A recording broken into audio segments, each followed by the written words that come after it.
de número 1, vamos ler os versos 16 a 20.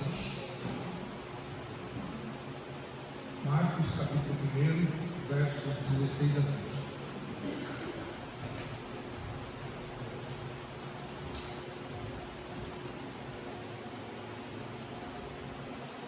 Evangelho de Marcos, capítulo 1, versos 16 a 20. Recebamos a palavra do nosso Deus com fé e com reverência. Assim diz a palavra do nosso Senhor. Caminhando junto ao mar da Galileia, viu os irmãos Simão e André, que lançavam a rede ao mar, porque eram pescadores. Disse-lhe Jesus: vinde após mim e eu vos farei pescadores de homens. Então eles deixaram imediatamente as redes e o seguiram. Pouco mais adiante, o Tiago, filho de Zebedeu, e João, seu irmão, que estavam no barco, consertando as redes.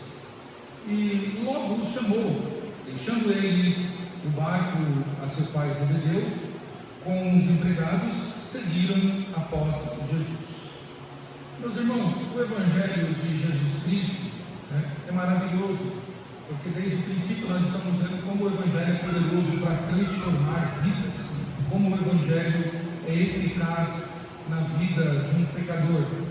E esse maravilhoso Evangelho do Reino, ele não foi escrito somente para pessoas que viveram na época do ministério terreno de Jesus, mas ele foi escrito para todas as gerações, do passado, do presente e do futuro.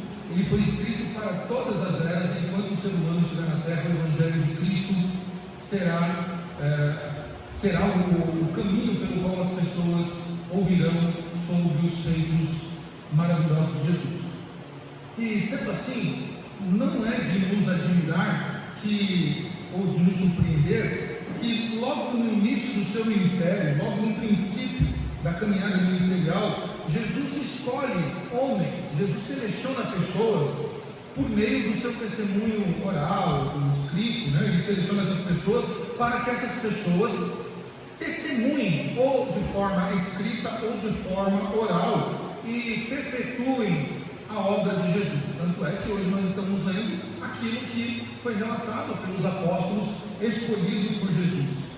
Eles deixaram o registro de Jesus na história, e então Jesus seleciona aqueles que vão ser os seus testemunhos, ou as suas testemunhas, aqueles que vão falar sobre Jesus. Bom, nós estamos diante então de uma parte do texto de Marcos, onde depois de Marcos falar do Evangelho de Deus, do Evangelho de Jesus Cristo, que é o Evangelho que tem um caráter divino, depois de falar do período do batismo de Jesus, que Jesus precisava cumprir aquilo também como um sinal. Assim que Marcos fala da tentação de Jesus e da saída de Jesus para pregar o Evangelho, agora Marcos relata, assim como os demais evangelistas, a escolha de Jesus em fazer discípulos. Jesus seleciona pessoas. Irmãos, isso não era um privilégio de Jesus selecionar pessoas, tá? Era comum que grandes mestres tivessem discípulos, tanto na religião quanto, por exemplo, na filosofia. Sócrates, por exemplo, que era um filósofo anterior aos evangelhos, ele tem lá os seus seguidores, e os rabinos também tinham os seus seguidores. Os rabinos tinham aqui os seus discípulos. Um menino, quando ele já era circuncidado, a partir de uma certa idade, aquele menino era levado então para as sinagogas, e lá ele era instruído sobre os 5 primeiros livros da Bíblia, Pentateuco. Então ele era instruído durante muito tempo, ele aprendia tudo sobre a lei, e a partir então do término daquele primeiro ensinamento, os rabinos olhavam e diziam assim: olha, esse menino aqui tem futuro, esse menino vai dar liga, então separa ele para a segunda etapa. Mas tinha alguns guris, alguns meninos, que eles tinham dificuldade de decorar, tinham dificuldade de assimilar a lei, não conseguiam ter essa facilidade de transmissão. Então esses meninos eram deportados não é a melhor palavra, esses meninos eram devolvidos à sua família para aprender a profissão do pai, carpintaria, e outras coisas mais, virar pescador. Então aqueles que não passavam na primeira seletiva ou na segunda seletiva, eles eram devolvidos aos seus lares para aprender a profissão do pai e assim ajudar a família no sustento. Mas aqueles meninos que passavam pela primeira e segunda etapa, eles então seguiam um rabino, eles se tornavam discípulos de algum rabino. Se vocês bem lembrarem, nos evangelhos nós vamos ver lá que alguns rabinos tinham alguns seguidores que levavam o ensinamento do seu rabino para as gerações. Jesus então, ele seleciona aqui um grupo de pessoas. Mas olha só que interessante, meus irmãos, a lógica, vamos trabalhar com a lógica aqui, com a razão, né? Com a razão. Se você fosse escolher, naquela época, se você fosse escolher um discípulo, alguém para seguir, alguém para te seguir, onde é que nós iríamos procurar nos dias de hoje? Talvez as respostas fossem na porta de uma faculdade, porque lá tem os mais inteligentes. Eu iria procurar aqueles que têm alguma formação acadêmica, porque o discípulo que vai me seguir tem que ser alguém bem inteligente. Na época de Jesus, o racional era se buscar discípulos nas portas das sinagogas, ou lá em Jerusalém. Mas onde é que Jesus vai buscar os seus discípulos? Não é na universidade da época, não é na grande Jerusalém. Jesus vai buscar na Galileia. Lembra que nós falamos que a Galileia é um terreno rejeitado, é um terreno reprovado, porque não poderia sair nada bom daquela região. É a região considerada gentílica.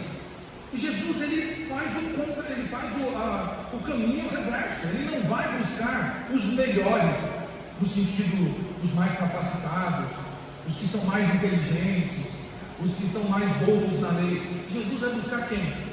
Pescadores. Jesus vai buscar homens trabalhadores.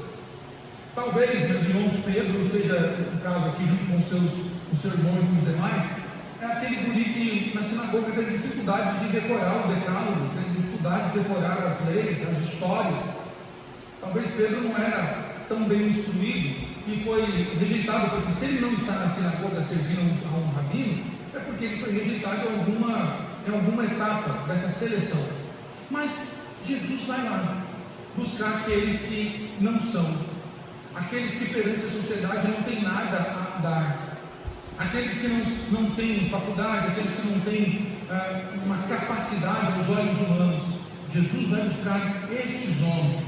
E é importante lembrar aqui, meus irmãos, como nós vemos nos evangelhos, que aqui, antes de Jesus selecionar aqui esses discípulos, lembra que André, que era discípulo de João o Batista, ele segue Jesus. Ele está ali, todos estão ansiosos para saber se aquele homem que está dizendo ser Deus, ser o Filho de Deus, ser o Messias enviado, se ele de fato é. Então João manda que alguns sigam Jesus, e André e provavelmente João são esses que vão seguir a Jesus de longe, vão até Jesus e perguntam: és tu aquele que os profetas falaram? Jesus responde: vem ver, né? Me acompanha aqui que vocês vão ver. E então André seguia de longe. Possivelmente foi André que foi falando com Pedro e com os demais acerca do Messias, até que então esses homens têm um encontro com Jesus.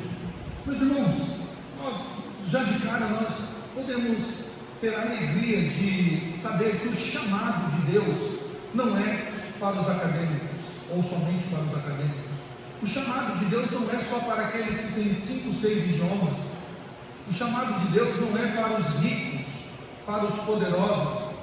O chamado de Deus, o chamado gracioso de Deus é para aqueles a quem Deus quer salvar. É para aqueles a quem Deus quer que ande com eles. Então nós podemos louvar ao Senhor, porque o chamado do Evangelho ele atinge toda a humanidade, ricos e pobres, brancos e negros, pessoas inteligentes e pessoas com mais dificuldade cognitiva. O Evangelho ele escolhe aquele quem Deus quer, Deus escolhe quem Ele quer, e o Evangelho alcança aquele a quem Deus quer. Nós podemos louvar a Deus por isso, meus irmãos.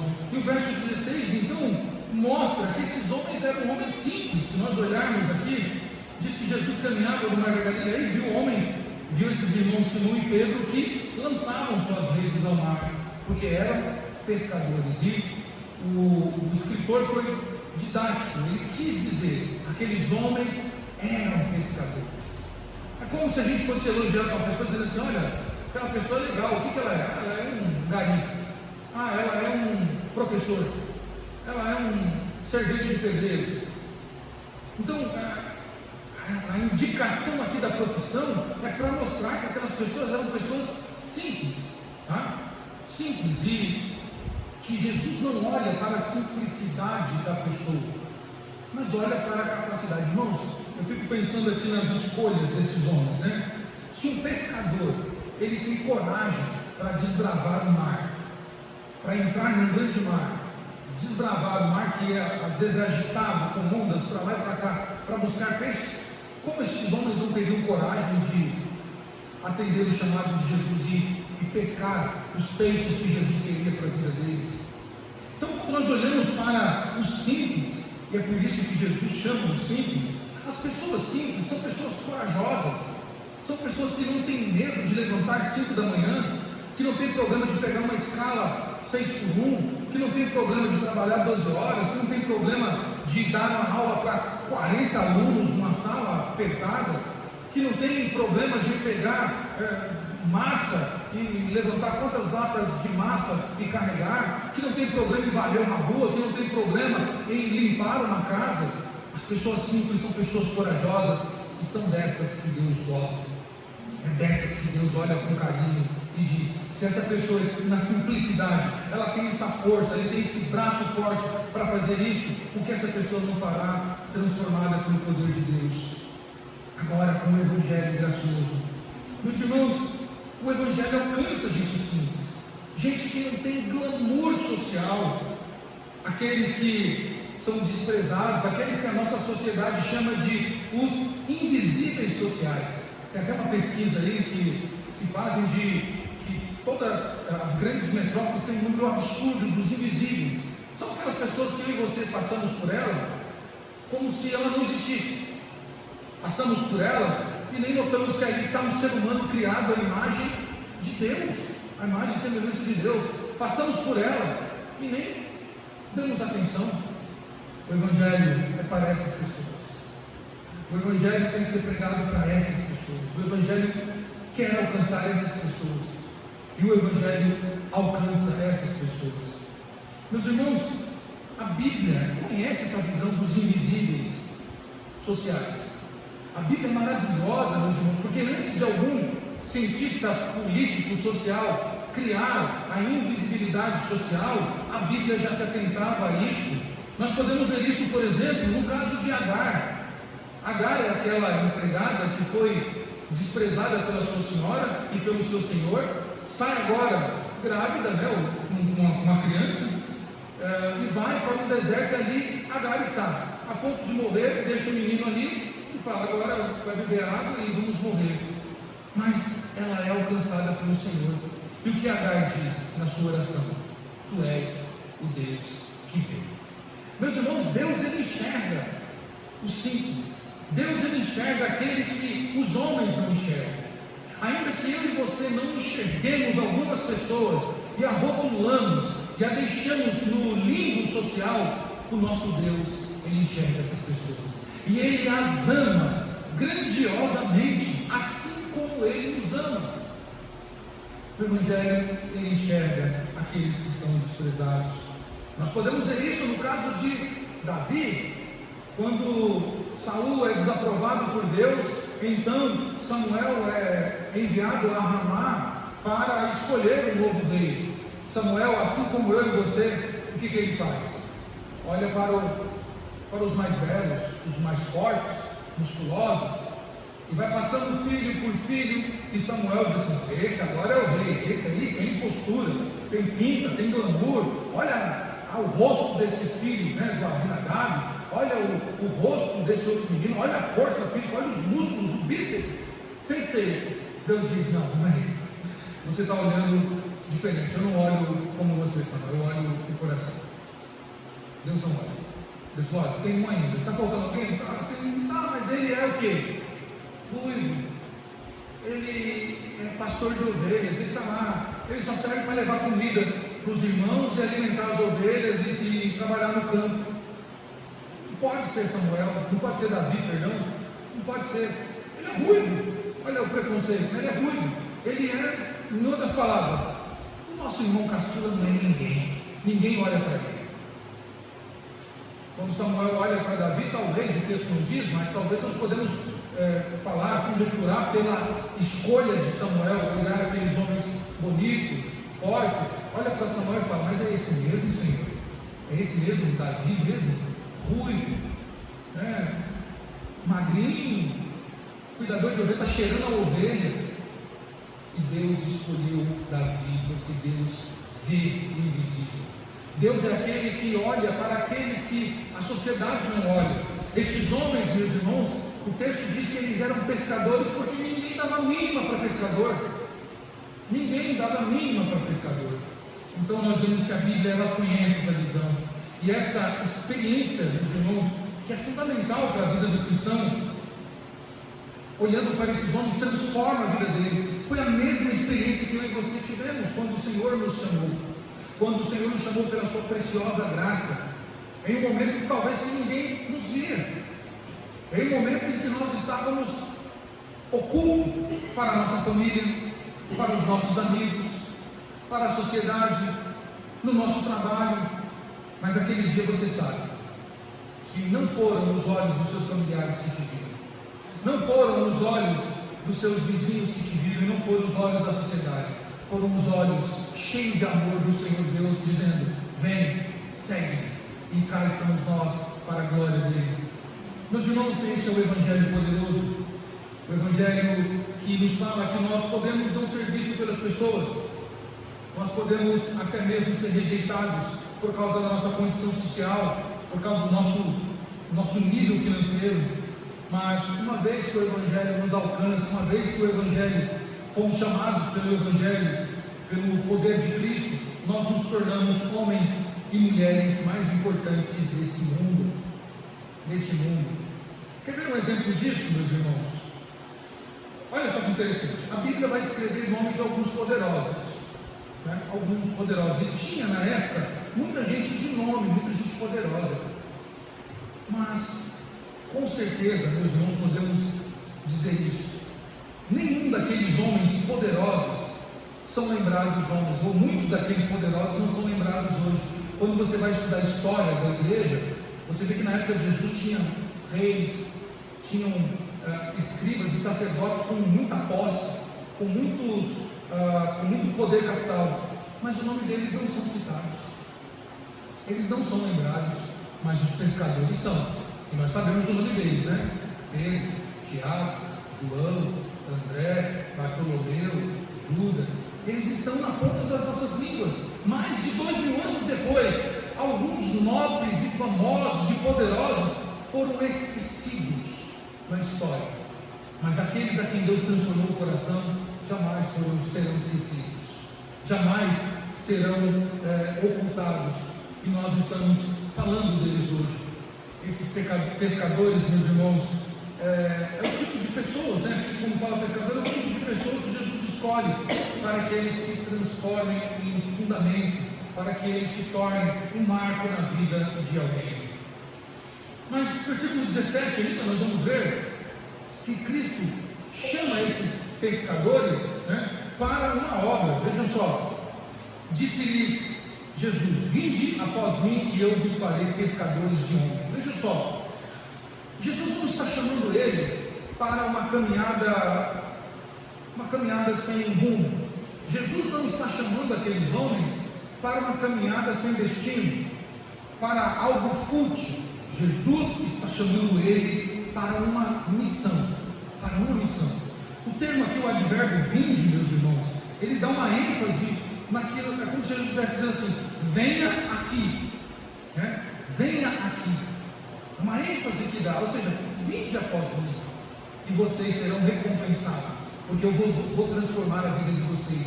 Vocês não vão mais lançar a rede na água para pescar peixe, lambari, o que seja lá no peixe. Vocês vão ser homens que vão transformar a vida de outras pessoas. O peixe que vocês vão pescar agora é outro, é outro, mais valioso do que qualquer tipo de peixe, de cardume, por mais valioso que o cardume seja. Agora a pescaria de vocês é muito mais valiosa.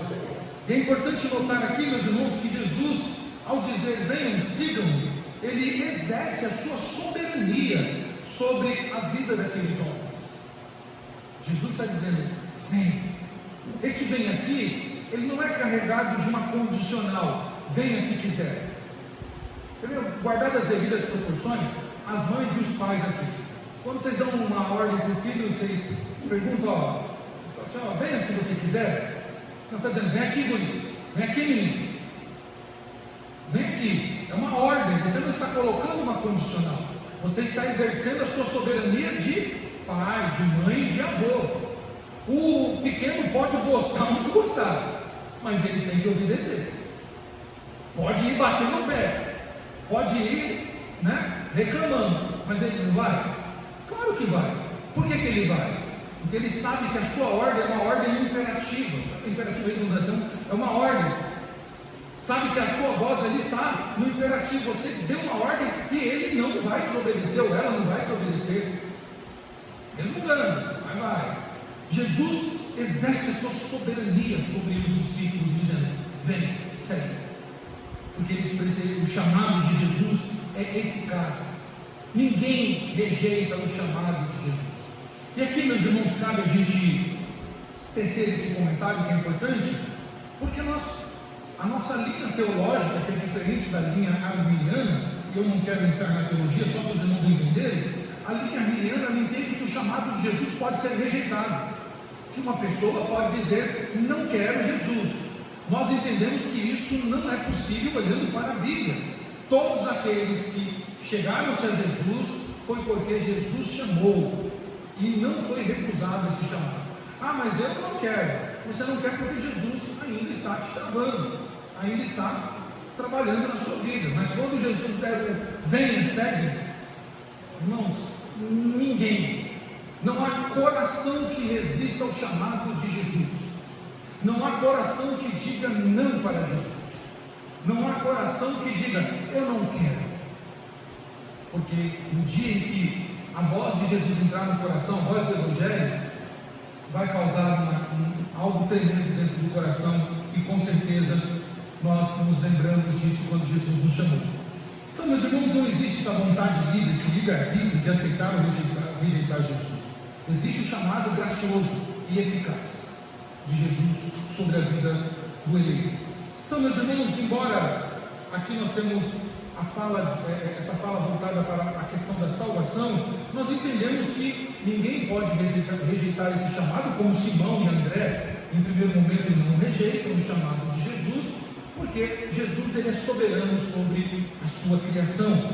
Então, quando ele diz isso no verso 17, vem e segue, e eu vos transformarei, ou eu os tornarei pescadores de homem, Jesus aqui está selando, Jesus está aqui dando a sua aprovação sobre as palavras do próprio autor, inspirado pelo Espírito Santo, lá em Provérbios capítulo 11, verso 30, que vai dizer, aquele que ganha almas é sábio.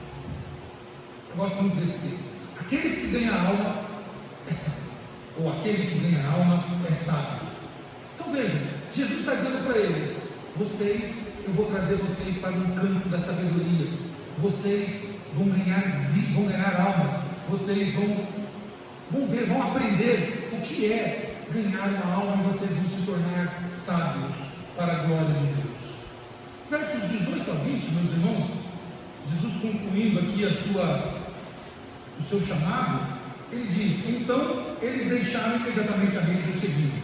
Pouco mais adiante, viu Tiago, filho de Zebedeu, e João, seu irmão, que estavam no barco consertando as redes, e logo chamou, deixando eles no barco a seu pai Zebedeu, com um empregado, seguiram após Jesus. O chamado de Jesus Cristo, meus irmãos, faz com que as coisas dessa vida percam sentido. Quando esses homens ouvem o chamado de Jesus, Jesus diz, vem e segue, o que eles fazem? Eles deixam as suas redes. O que era a rede para eles? Era o ganha-pão, era o seu meio de sustento. Aquilo que eles deixaram era o que eles tinham para sustentar sustentar sua esposa suas esposas e filhos. Era tudo que eles tinham. Mas quando Jesus nos chama, e você sabe disso, tudo perde sentido. Os vícios perdem sentido. O dinheiro perde sentido. A fama perde sentido. As coisas que desejamos perdem sentido. Projetos ficam em segundo plano, perdem sentido. Porque quando Cristo nos chama, a nossa vontade é estar nos pés dele. A nossa vontade é nos derramar nos pés de Jesus e dizer: Mestre, eis-me aqui, faça-me em mim o teu querer. Eles deixaram, meus irmãos, tudo para seguir Jesus. E olha que interessante, na cultura moderna, essa cultura popular, se dissemina que para seguir Jesus é preciso que você continue sendo bem de vida. A teologia da prosperidade prega muito bem isso. Um dos símbolos, um dos sinais de que eu estou seguindo Jesus é eu ser próspero. Então é como se fosse um selo, um sinal. Se eu estou bem, ganhando dinheiro, trabalhando, se as portas estão se abrindo para mim, é sinal de que eu estou seguindo a Jesus corretamente. Não que isso não possa acontecer, mas isso não é o sinal de vida cristã. Porque veja só, Marcos capítulo 10, se você avançar um pouquinho mais aí na sua Bíblia, Marcos capítulo 10, versos 29 e 30, olha o que o próprio Jesus diz sobre aqueles que deixam tudo para seguir. Tudo para seguir. Versos 29 e 30.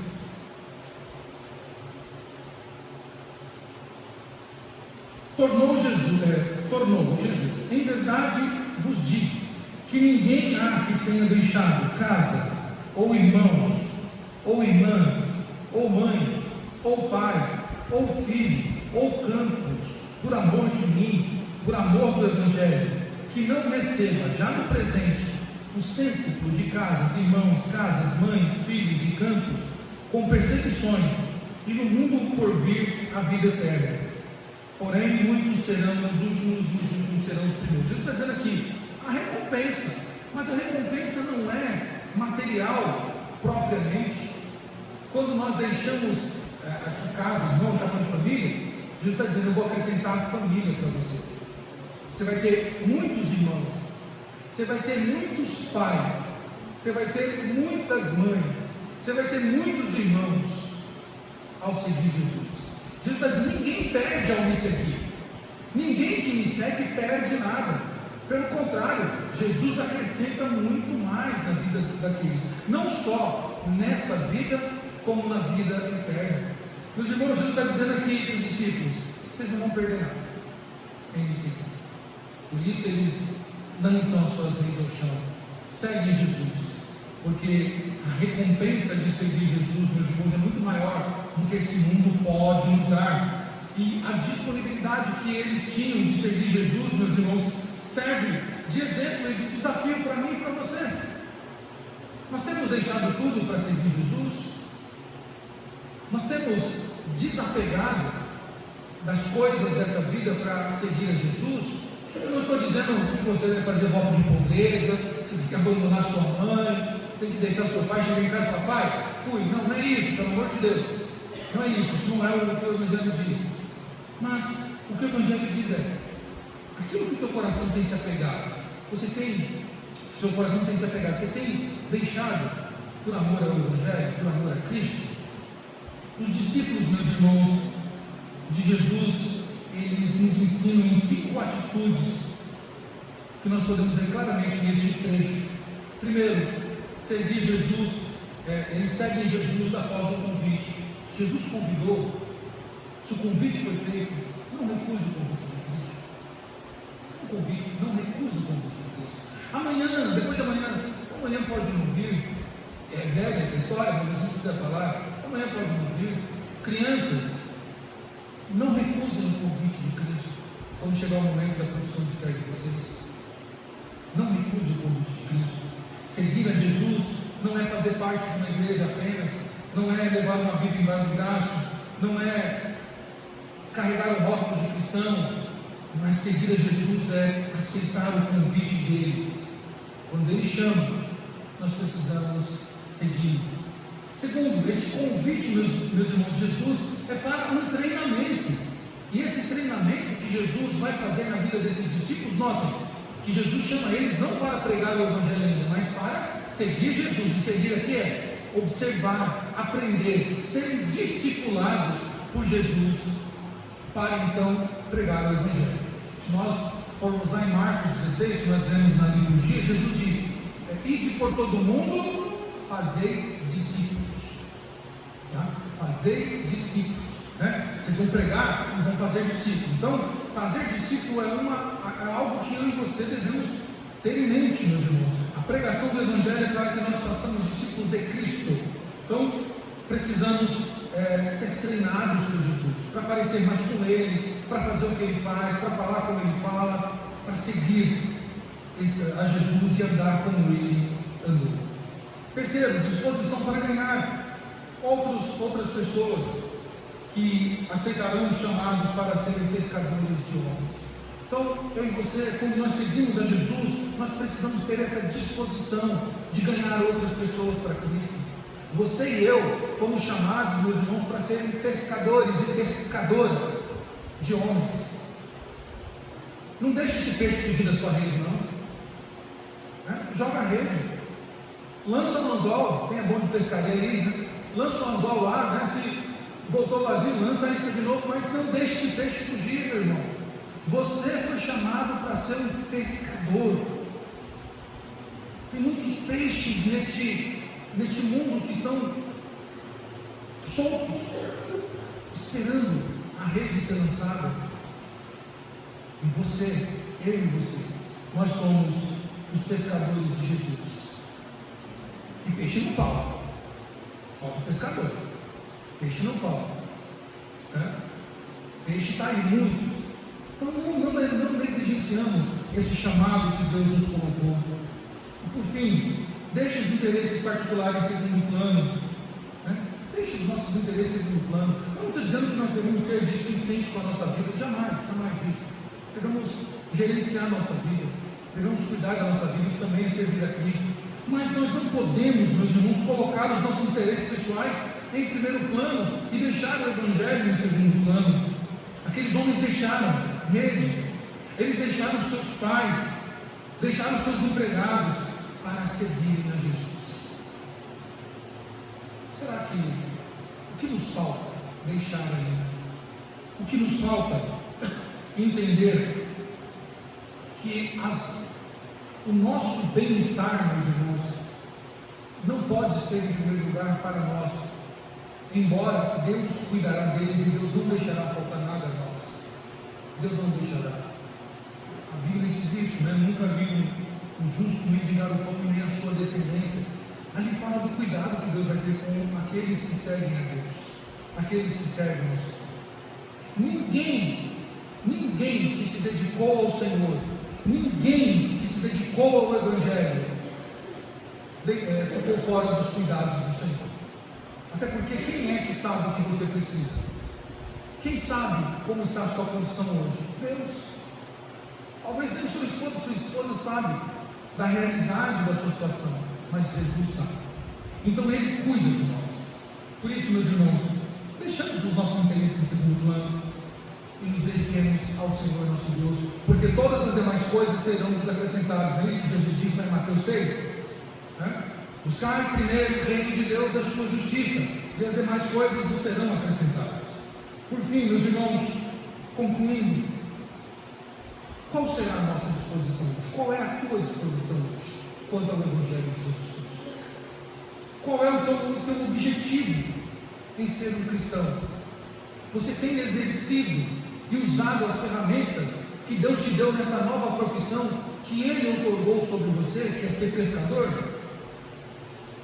Meus irmãos, nós como cristãos devemos atender à convocação do Mestre. Devemos dizer: eis-me aqui, Senhor, envia-me a mim. Devemos aceitar essa convocação, atentando para as responsabilidades que nos foi colocada, as responsabilidades que devem ser cumpridas por mim e por você. E sabe de uma coisa? Quando eu e você exercermos essa responsabilidade, nós vamos gozar, nós vamos desfrutar dos privilégios que esse chamado do Senhor tem sobre a nossa vida. Enfim, meus irmãos, uma pergunta reflexiva para a gente carregar ela para casa. Você é um discípulo? E a resposta eu acho que ela é retórica, né? Se você é um discípulo, se você respondeu sim, sou um discípulo de Jesus, sou uma discípula de Jesus, a pergunta é: como está a pescaria?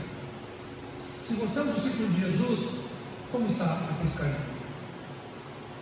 Lança a rede, porque os peixes virão até a tua rede, porque aquele que chamou é fiel, aquele que chamou, ele sabe quais os peixes que precisam ser captados por sua rede. Amém? Vamos orar?